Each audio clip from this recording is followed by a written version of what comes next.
Welcome back to the Quick Focus Blueprint program. And how is your focus? It's great and it's improving. Remember, we're not going for perfect, we're going for progress. And it's not going to be progress every single day because life is dynamic, right? We have these peaks and we have these valleys. The goal, though, is to make progress over time, because every one of us has a bad day. There's certain things that happen that are beyond our control that could throw us off tilt. And the goal is to build systems and build some resilience so we can not only bounce back, but we could really bounce forward, if you will. And so in this lesson, I want to talk about one of the biggest obstacles to your focus, one of the biggest obstacles to your creativity, one of the biggest obstacles to your memory, one of the biggest obstacles to your sustained concentration, for your ability to get things done. Because this thing is what puts you into fight or flight. And it's this thing called stress. And when you're under a great deal of stress, which many people are, right? We're not in a good position to focus, think most clearly and creatively, and come up with our best problem-solving skills. Because life, again, happens. You know, we have accidents, we have relationship woes, we have health issues, we have career firefighting. Life is full of stress. And more often than not, people feel it physically as well as mentally. And although the stress response begins in the brain, it's a real full body phenomenon, isn't it? You feel it all over your body when you feel stress. When someone encounters a threat, whether it's real or it's imagined, the brain triggers a cascade of stress hormones, right? Cortisol and adrenaline, and the heart pounds, and your muscles tense, and your breathing quickens. And so you have this big physiological response. And so here are a couple of really quick steps to manage your stress that really hijacks your focus, and it hijacks and takes control over your concentration. So 2 steps in this lesson. Number 1 is you want to acknowledge the stress. Acknowledge the stress. And the reason why you want to do this is because you don't want to resist it. Because as we've said, what you resist persists. What you resist and persists. And we have this stress. And so acknowledge it. One of the best ways to counter stress is to pay attention to what is going on. That may sound counterintuitive, but paying attention is the first step towards cultivating mindfulness. You know, it's a therapeutic technique for a range of mental stress and health issues, whether they're physical or they're mental or emotional. And not all stress is a bad thing, right? It is your brain trying to tell you something needs your attention. And if you ignore that part of your brain, they call it the amygdala, the alarm in your brain will send you more and more adrenaline until it knows you've got whatever needs your focus to be handled. And when you admit that you feel stressed, when you acknowledge it, you can then choose to focus on what's important to you in that moment. And that's really step 2. So the first step, again, is to acknowledge the stress. Step 2 is to focus on one thing you want to think or feel. Let me say that again. Step 2 is you focus on one thing that you want to think or to feel.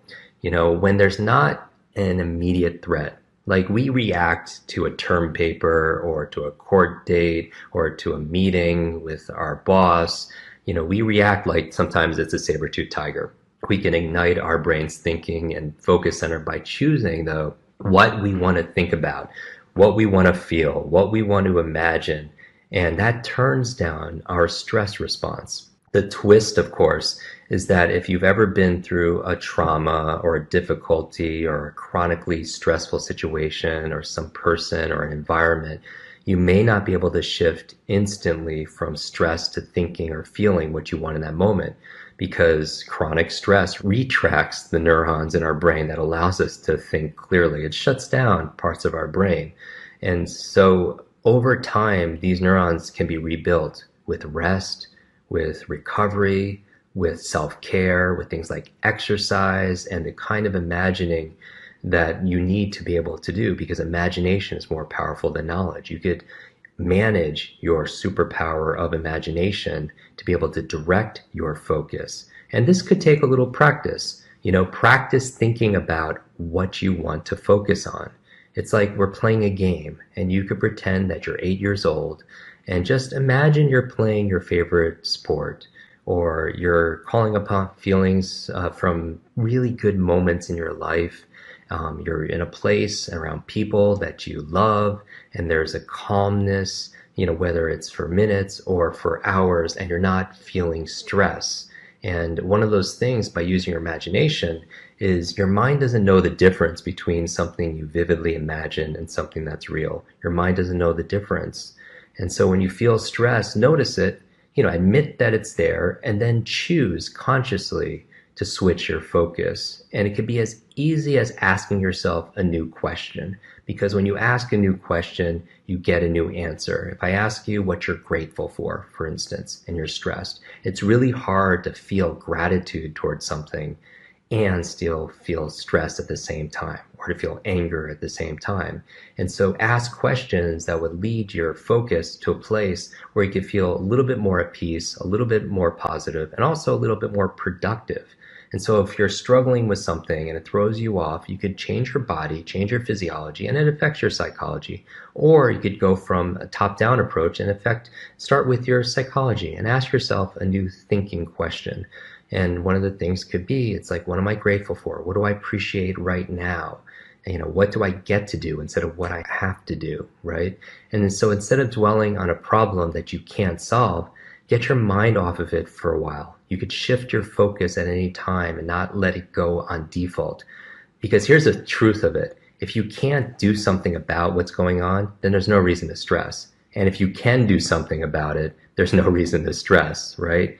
And so here are just a few quick tips to help you to clear your mind and return to your ability to focus and problem solve, so you're refreshed and you're renewed. And in no specific order, here's just a few things. And again, you don't have to do everything I'm saying, but take the thing that resonates with you the most and run with that. So number one, you could choose something that's mindless. You literally could just schedule some white space in your day. And this is time you could do something guilt-free. Maybe it's watching Netflix and you're binge watching something, or you're on YouTube. It's absolutely okay. Or maybe you're just cleaning your environment a little bit and you get organized, and that's okay too. But you're basically giving your brain a rest and you're resetting it so you have like an open, clean slate for when you go back to what you need to do. The second thing you could do, is you could literally walk away from it. You could go out there and just take a break. And I like these kind of things. I like moving my body a lot. And you could exercise, and it's not just good for your body, but it's also sending a lot of oxygen to where you need to, which is your brain. And research suggests that exercise might be a really incredible trigger for growing new brain cells, right? Neurogenesis, neuroplasticity. You need novelty and you need nutrition. Another thing you could do is to breathe. And deep breathing is something that I like to do to be able to get out of stress. And if you feel worked up over a problem and you need some stress relief, try to do something, whether it's yoga or deep breathing, whether it's meditation, whether it's prayer. Maybe it's just hanging out with friends and just going out and laughing and having a good time. And so all this is available to you. And you could do this, even if you need to be able to. Another tip is you could just switch gears, do something completely different, into something completely different, the opposite of actually what you're doing at the moment. These are all things, and you could probably build many, many more, and I would love to see that in the comments. What do you do to get out of stress? What do you do? What is your best tip for getting out of stress for you? And share that in the comment section, because we'll have lots and dozens of different tips. And again, this is why we have this community, because if you share an idea and somebody else shares a brand new idea, you have two brand new ideas, and that's valuable. A few other things that I would put in here is that I like these brain breaks I talk about, where you have 5 or 10 minute brain breaks to be able to shift your focus like we talked about. Where if you distract yourself too long, you don't want to do that because you might not ever get back to the original thing. But 5-10 minutes, I think, is good enough. If you tried every kind of trick, here are a few more to do. Number one is get around a friend. Get around a friend or family member.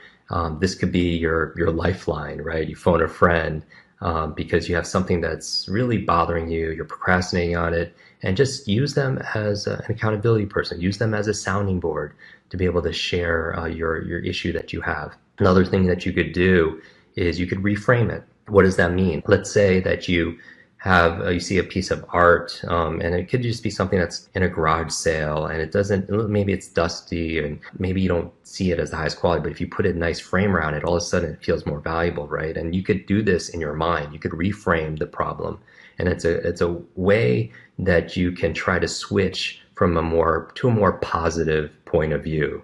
And so other things you could do to change things up is you could write things down. And I'm really big on this. I love journaling. Journaling is one way of doing it, but you could try anything in terms of writing things down. It helps me to take information and get out of this cycle of being unproductive or repetitive.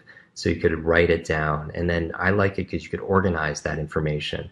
You could review it, organize what you wrote, and it's a good way of actually reflecting and also venting also as well. The last couple of things I would put in here is I like mental rehearsal. I talk a lot about doing thought experiments and how Einstein did these thought experiments, and you would imagine different things. And if you're not sure how to navigate through a problem, do a run through with a friend or in your head. I like to rehearse things. So if I go on, if I know I have to give a speech on stage, I will rehearse it, and I'll rehearse it in a way that I'm not nervous and I feel confident, because again, the mind doesn't know the difference between something you vividly imagine and something that's real. And that's really powerful. So mental rehearsal is a very powerful technique where you just sit down in calm and visualize the end result that you want. And then finally, put it out there is get help. Get help if you need it. Getting a trusted advisor, somebody, a counselor. If the problem is work-related, maybe there's somebody in HR that could be able to support you in that. But it's absolutely okay that when things are difficult to go out there and find help, because I don't believe anyone really is self-made. We all have people around us, family or friends or clients or people that help us along the way. And if we have a level of success, we're probably standing on the shoulders of somebody else. And it's okay to ask for help. And in fact, asking for help is not weak. In a lot of cases, asking for help means you're courageous and you're strong enough to be able to ask for help. And so again, as we're finishing up this lesson, I just want you down below in the comment section is, what is your favorite stress buster? This is a program called Quick Focus, and it's about building a blueprint and a framework, a map, if you will, on how to navigate this world of distraction. And one of the things that takes us away from our concentration is stress. It puts us in fight or flight, where we want to literally just run or have conflict, but it doesn't put us in a peace of mind where we could be productive and solve problems and think well and study and be creative and all these things. And so what is your number one stress buster? Either something that I mentioned in this lesson or anything. What gets you out of stress so that you could be in a better state, because all focus is state dependent. Let me say it again, all focus comes from a certain level of state. And if you're in anxiety, you're not focused, right? And if you are focused, it's probably on focusing on something you don't want. And you don't want to steer into something you don't want. So you need to control your focus, and you can at any time. And that's what we've been doing in the Quick Focus Blueprint program. Step by step, we're changing, one step in another direction completely changes your destination or your destiny. And I'm excited to be on this journey with you. So put your comments down below of your favorite stress buster or busters, multiple, and also look at the other comments. Let's see which ones you like, and you can communicate with each other and see which one works for you, because something that works for you might not work for somebody else, but somebody else that's doing something might really work for you also as well. So we learn from each other, and together everyone achieves more. I'll see you tomorrow.